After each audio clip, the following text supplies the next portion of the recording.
যদি শ্রী মহাদেব হন আর যদি বিষ্ণু বিশ্বরক্ষক ভগবান হন, তবে মানুষ কেন মহাদেবের পূজায় এত ভক্তি ঢালে? এই রহস্য জানার জন্য ঋষি কঠোর তপস্যায় বসলেন। দিন গেল, বছর গেল, এক গভীর ধ্যানে হঠাৎ তার সামনে এক অলৌকিক দৃশ্য ফুটে উঠল।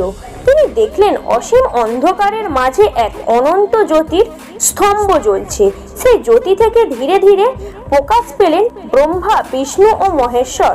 তখন আকাশ থেকে এক দিব্য বাণী ধ্বনিত হলো, হে ঋষি, আমরা তিনজন আলাদা নই, আমরা একই পরম সত্যের তিন রূপ।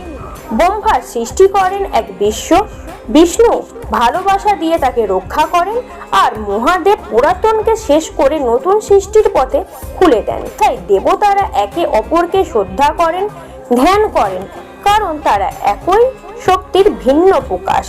ঋষির চোখ তখন অশ্রু এসে গেল। তিনি বুঝলেন, মানুষ যাকে শিব, বিষ্ণু ও ব্রহ্মা বলে ডাকে, আসলে তিনি একই পরম ঈশ্বরের বিভিন্ন লীলা। সত্য হলো ভগবান এক, কিন্তু তার রূপ অসীম। এই রকম ভিডিও পাওয়ার জন্য চ্যানেলটিকে সাবস্ক্রাইব করুন, আমাদের সঙ্গে থাকুন।